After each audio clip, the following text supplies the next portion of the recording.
Good afternoon. Today I'm going to be reviewing the Omega Seamaster Professional Planet Ocean. This watch is available from Chronex.com for €5,360. You can purchase the watch from Chronex.com online or alternatively in person at their boutiques. All their watches are Chronex certified original by their in-house watchmakers, and all their watches are covered by the Chronex 24-month warranty. So firstly, let's look at the box that the watch comes in, and then I'll talk you through the other items one gets with the piece. So the Omega Planet Ocean comes in a white cardboard outer watch box. One removes the lid to the watch box, pulls down the flap, and I'll show you the items that come with the watch. One gets this very comprehensive owner's instruction manual. As you can see, it's translated into multiple foreign languages, clear concise diagrams and clear concise instructions. They detail every aspect of operating the Planet Ocean, including the movement used, which is the caliber 8900 automatic. One also gets this very aesthetically pleasing leather wallet. As you can see, flawless stitching, Omega embossed on the reverse and also on the front, and it houses 3 cards: the Master Chronometer card, Pictogram card and the International Warranty card. This is a brand new unworn 2021 piece, and as you can see, the date of purchase was the 10th of September 2021. So I'll show you the watch box. Very aesthetically pleasing. As you can see, it has Omega and the brand emblem inlaid. So it's made from plastic, but it has a wooden grained finish, which is very aesthetically pleasing. Very nice glossy finish to it. Stainless steel button push to release the lock of the locking mechanism. And one thing I like about Omega watch boxes is they use good quality stainless steel hardware. As you can see, the hinges are solid stainless steel, as is the locking mechanism. Beautiful presentation, very nicely executed, and one immediately gets the feeling that this is a high tier piece, not a mid tier piece.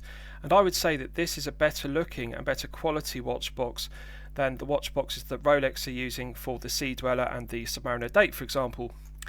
Lastly, one also gets the original Omega price tag, as you can see, and on the reverse as the barcode, reference number and serial number of the piece. So very good presentation, and I really like it.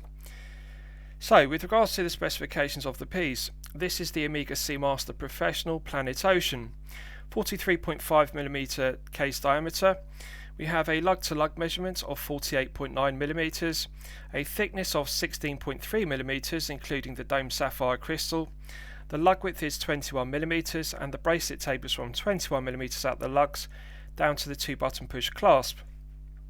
The 2-button push clasp is signed to a high standard with the Omega brand emblem and also Omega. Now this is a brand new unworn 2021 piece, and as you can see, it still has the protective films in place on part of the bracelet and also the clasp, but I can tell you the quality of the luster, the finishing to the brushed satin finishing to this 2-button push clasp is some of the best I've seen.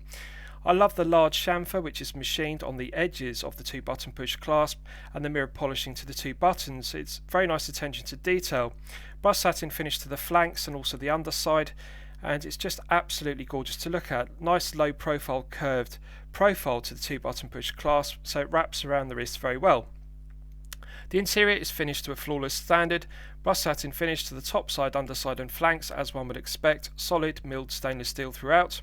So good positive click, and I really like the firm 2-button push trigger action. So with regards to the rest of the specification, there are several things I like about this Planet Ocean. One of my favourite aspects is the use of ceramic for the dial. It gives the impression of an enamel dial because it has that high polished piano black lacquer finish to it, but it's actually made from ceramic rather than being a metal dial which is enamel painted.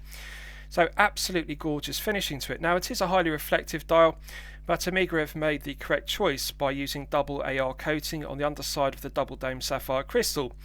So the advantage of using a double dome sapphire crystal is it reduces the distortion effect and the magnification effect one gets with a single dome crystal. And also it benefits from double AR coating, anti-reflective coating on the top side and the underside. And as you can see, the double AR coating does an outstanding job of reducing the glare and the highly reflective nature of the silver applied indices, the silver Arabic numerals and the broad arrow silver hands. I like the orange tip to the sweeping second hand, which has an arrowhead pointer to it. And I also like the fact the date complication is a black date wheel with white Arabic numerals.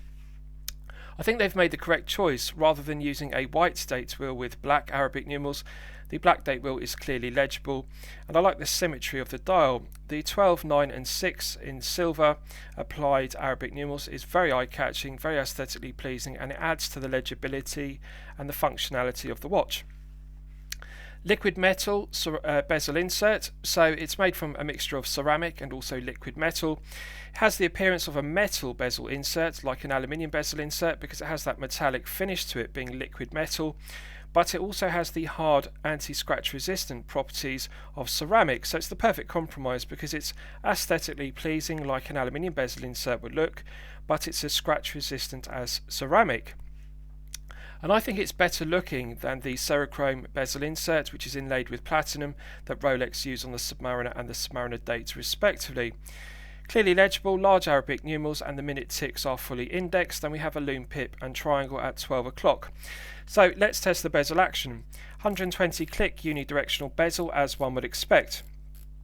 Good firm resistance to it. I like the heavy indexing of the ratcheting mechanism. It feels firm, it feels crisp, even all the way through the 360 degrees.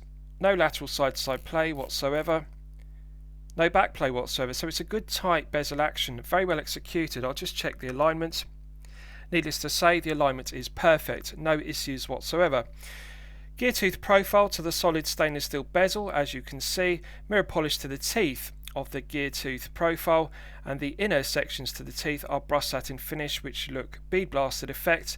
There's also an undercut underneath the gear tooth profile which makes the bezel low profile but also very grippy, and it's just absolutely gorgeous to look at, the gear tooth profile bezel, as you can see.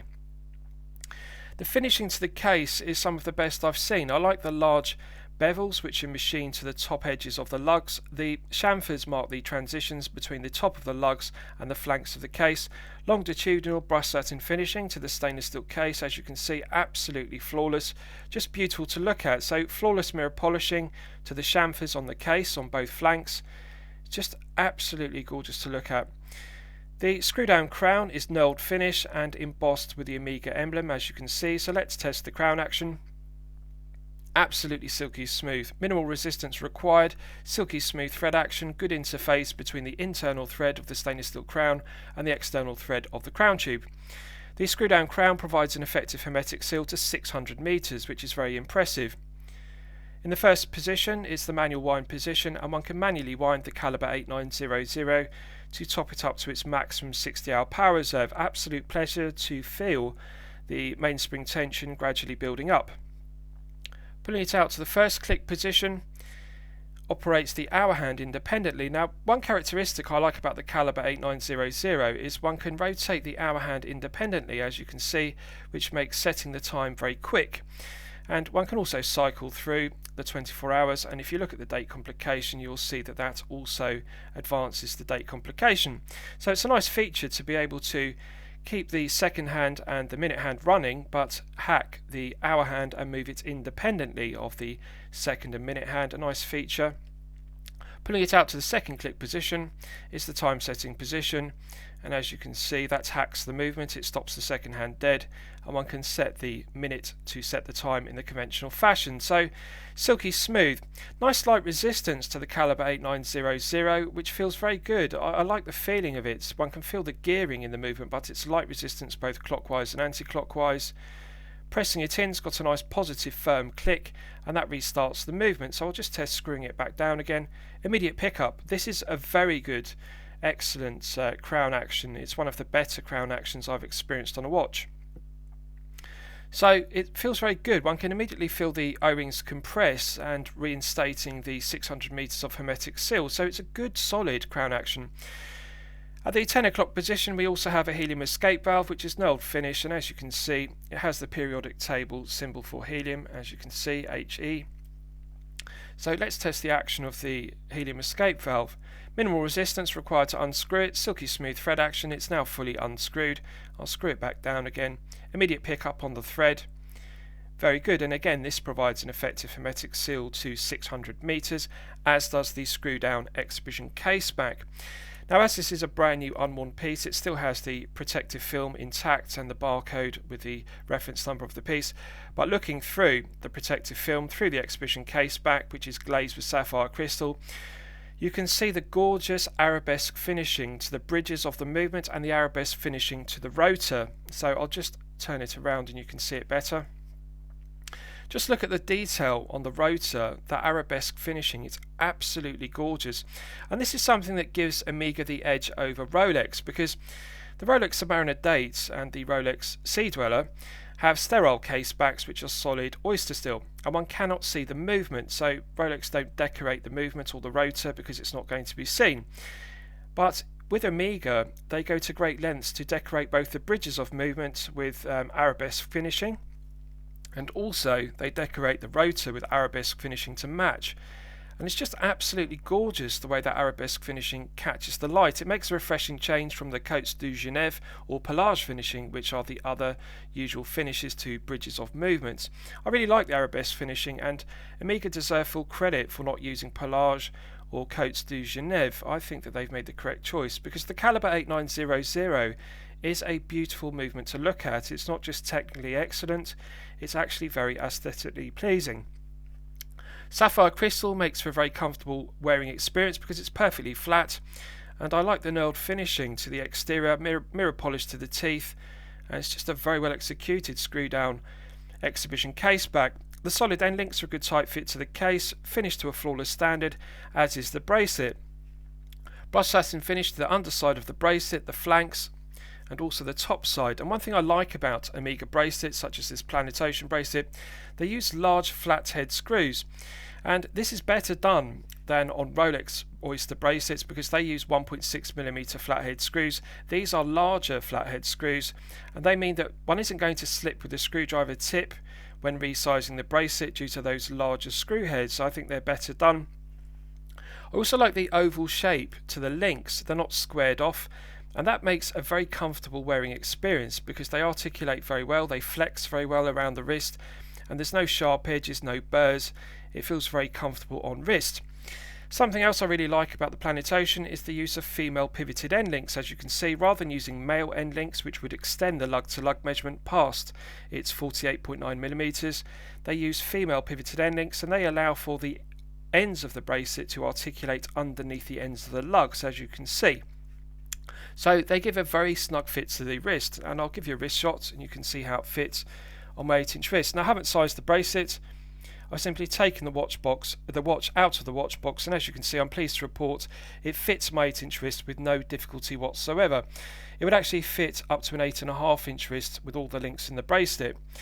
The curved profile to the 2-button push clasp fits around the wrist very snugly, and I would say it's actually more comfortable than a Rolex Glide Lock clasp, which has a more rectangular squared off profile. This is more curved and low profile. It curves around the wrist, so it's actually better executed. Beautiful luster to the 3 links in the bracelet, as you can see. Omega deserve full credit because the quality of the luster, the finishing to the brushed satin finishing, is some of the best I've seen. It's just absolutely gorgeous to look at, the tapered 21mm bracelet.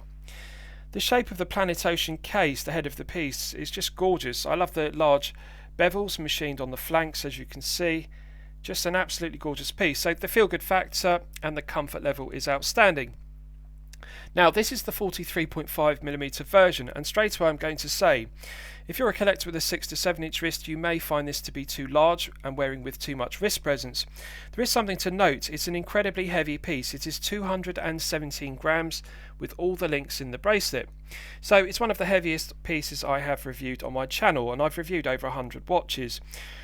Circa 150 grams is the sweet spot for 40 to 42mm dive pieces with 3-link bracelets like this. At 217 grams, it is significantly above that sweet spot of 150 grams. Now, of course, if you wear this on a leather strap, rubber strap or NATO strap, it will significantly reduce the heft of the piece.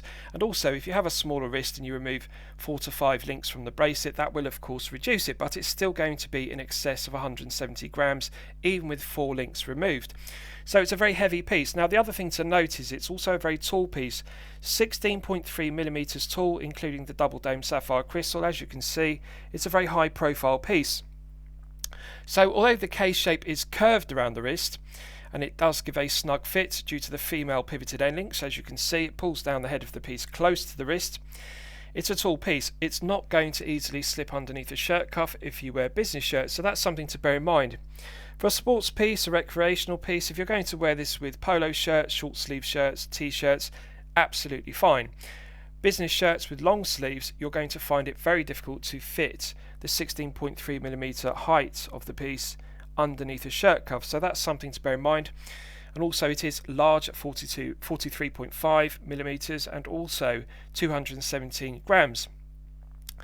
But having said that, very aesthetically pleasing piece, absolutely gorgeous to look at. I love the double dome sapphire crystal. The glossy, high polished ceramic dial complements the liquid metal bezel insert. This is one of the best looking Omega watches ever made. Absolutely gorgeous. Right, so let's do a Lume test and we'll see how the Lume performs when it's charged up to its absolute maximum. Now I've got very high expectations of this because the Planet Ocean really does represent the very best of what Omega are capable of making. So as always, I'm going to use my 100 UV LED torch to charge it up to its absolute peak. Right, so that's now fully charged, and as you can see, it has not disappointed. Incredible performance. It's very bright and it's continuing to glow for a good length of time. The blue lume looks like BGW9 Swiss Superluminova, and we have a contrasting green tone to the lume pip on the liquid metal bezel insert, and a contrasting green tone to the broad arrow minute hand. Personally, I prefer watches to have the same colour lume throughout on the lume pip, on the bezel, and also on the applied indices and the hands. It's a curiosity that Omega with the Planet Ocean and also on the Seamaster, they use contrasting coloured lume. They use a different coloured lume on the lume pip and also the minute hand. As you can see, they are green. They look like C3 Superluminova rather than the BGW9 Superluminova used on the applied indices, the hour hand and the minute hand, the second hand, sorry. So it's divisive. Some collectors dislike this. I personally dislike it, but however, it is subjective. Some collectors actually like this unique aspect of the Planet Ocean, and they like the fact that the minute hand is clearly legible because it's a different colour lume, and also the lume pip is a different colour. So the legibility is outstanding, the symmetry is good, the orientation of the dial is good, but I think it would be further enhanced if they made the lume pip and also the minute hand the same blue colour tone of BGW9 Superluminova. But the performance is outstanding and one cannot be critical of it. Right, so let's discuss the movement used because it's one of my favourite aspects of the piece. This Planet Ocean uses the calibre 8900, which has been in use since 2015, so it's a reliable, well-proven movement. It's METAS Chronometer certified. Now, I regard METAS certification to be superior to COSC. This is a master chronometer movement, so I'll explain what that means. COSC chronometer limits are -4 to +6 seconds per day. With METAS, they have tighter master chronometer limits of -0 seconds to +5 seconds per day.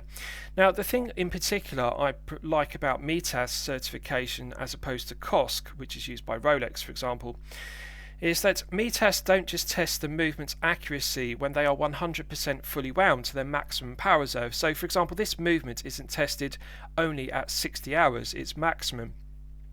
METAS also tests the movements to within chronometer limits when they are only running at 30% of their power reserve, which is a more real life scenario, because in reality when one's wearing this piece it isn't going to be 100% wound to 60 hours of its power reserve in everyday circumstances. It will typically be running at 30% or even less. So the important thing is to know it can maintain master chronometer limits of -0 to +5 seconds per day when it's only running at 30% of its power reserve, not 100% of its power reserve. So I'm pleased to report that this one is running at +2 seconds per day, and that is incredible accuracy, and it's a credit to Omega's movement making capability. The calibre 8900 is a technically excellent movement. It's not only beautifully decorated with the arabesque finishing as I've detailed, but it's also highly anti-magnetic. It's resistant to 15,000 Gauss, which is very impressive. So it's a highly shock resistant movement, highly anti-magnetic, and also a master chronometer movement, which is certified by METAS rather than COSC. So very thoroughly tested movement, and it has been in use since 2015, so at this stage in 2021 it is very reliable, very well proven. No reliability issues whatsoever. Plus 2 seconds per day is outstanding. This is a top grade master chronometer movement. So lastly, I'll just show you something else which I really like, and it's the clasp. If you look on the underside of the clasp, you can see that it has a push button. So if one presses the push button with one's thumb, it has a mechanism, as you can see, a ratcheting mechanism, and one can adjust the length of the bracelet without having to remove links by pressing in the button. And as you can see, there is a lot of adjustment on it. One can fine tune the length of the bracelet on the fly just by pressing in the button. The other thing it has is a diver's extension link, which I'll deploy and show you. As you can see, you simply press it out and it clicks. Very well executed. Solid milled stainless steel to the diver's extension link, and pushing it back in, it's got a nice positive click, so it works very well. And then one can press in the button underneath and adjust the length of the bracelet, as I've discussed. So very smooth action to it, and I like it. I think it's a credible alternative to the Rolex glide lock mechanism, and Omega deserve full credit because it is low profile. That push button sits within the body of the clasp at a very low profile design. As you can see, it's not a very thick clasp, but it is nice and low profile. It curves around the wrist very well, so it's nicely finished, and it's also very functional. So lastly, I'll summarise the piece. What do I think of it overall? Well, when I'm considering reviewing a watch on my channel, the watch should meet two criteria. It should be both excellent quality and excellent value at the respective price points. So the price point is €5,360. It's a high tier piece. Yes, this is excellent quality, and yes, this is excellent value. It is unquestionably excellent quality and value. This watch is absolutely loaded with specification. AAR coating on the underside of the dome sapphire crystal, ceramic dial, and we have a liquid metal bezel insert, 600 meters of water resistance, and it also has the helium escape valve. Exhibition case back glazed with sapphire crystal. There are no cost-cutting measures with this piece whatsoever. Everything about it is done to perfection.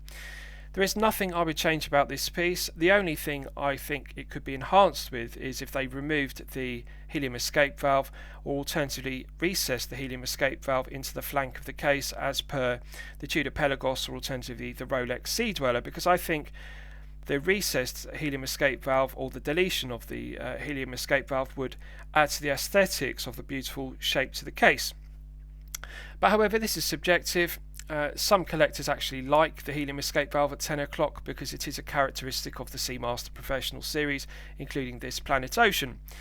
So overall, I think it is an outstanding piece, and the only other thing that I think could be improved is the mismatch in the colour of the lume.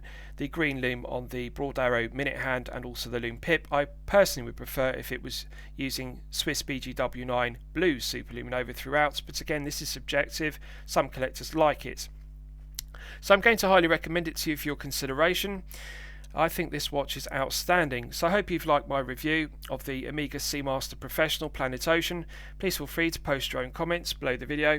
Thank you very much.